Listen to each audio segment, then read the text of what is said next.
Effectiveness by Sean. What is a labor strike? A labor strike occurs when workers collectively agree to stop working in order to gain concession from an employer.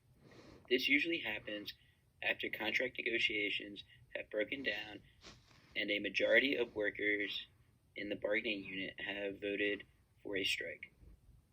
Both strikes and picketing are protected activities under the National Labor Relations Act, also known as the NLRA, under certain conditions and varying degrees according to employmentfindlaw.com.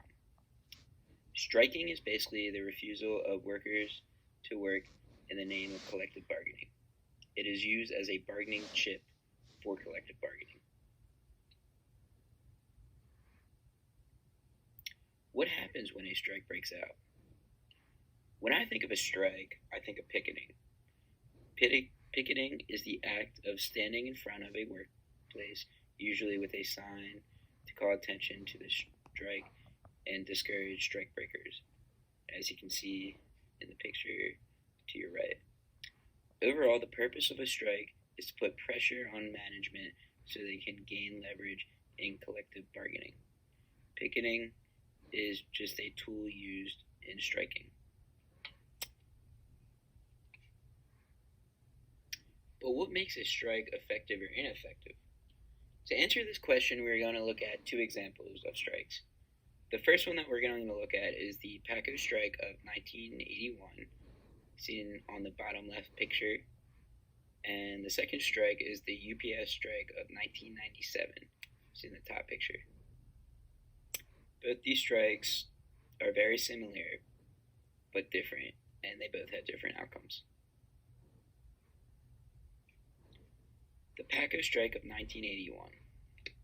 So, in 1981, after unsuccessful contract negotiations, about 13,000 members of the PACO, or the Professional Air Traffic Controller Organization, went on strike and walked out. This strike may have been necessary, however, it didn't work. President Ronald Reagan fired them all and banned them from ever getting rehired by the FAA. Why did this not violate the NLRA?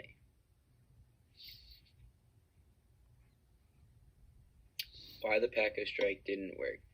You see, the PACO strike was a public sector strike, which is why it didn't work. You see, private sector strikes are merely seeking a larger share of their company's profit, but public sector strikes can't really make this argument. You see, profit is not really at stake. Public opinion was against this strike for that reason. The federal government will also use any means necessary to prevail in a shutdown, which is what Ronald Reagan did by firing all their employees and banning them from getting hired from the FAA. The next strike we're looking at is the UPS strike of 1997. So UPS workers felt like they had unfair wages, and the Teamsters called for a strike. The Teamsters were a huge union consisting 185 members nationally. They were huge in the 80s, I believe, and they were one of the largest unions in the country. After negotiations failed, 46,300 UPS workers went on strike. After 16 days, UPS reached out for negotiations. Why did the UPS strike work? When UPS went on strike, packages were delayed, which shifted public opinion to end the strike.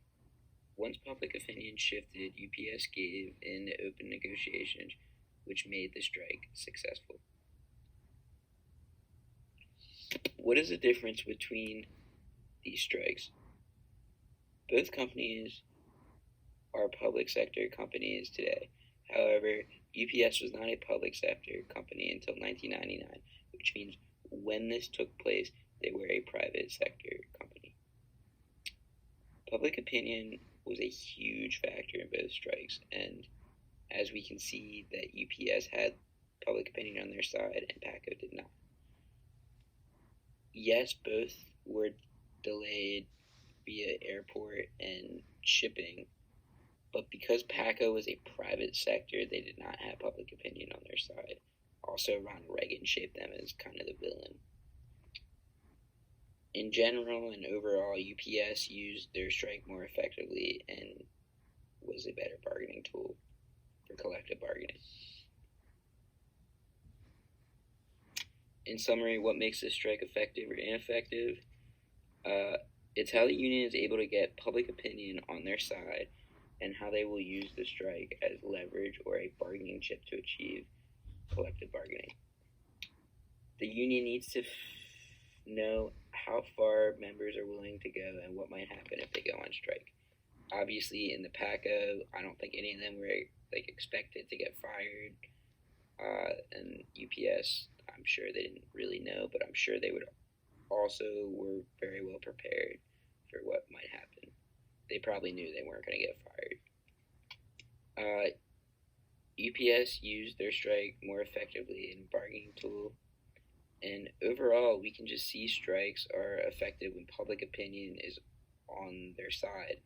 If the public wants something, the company will probably give in to a union demand.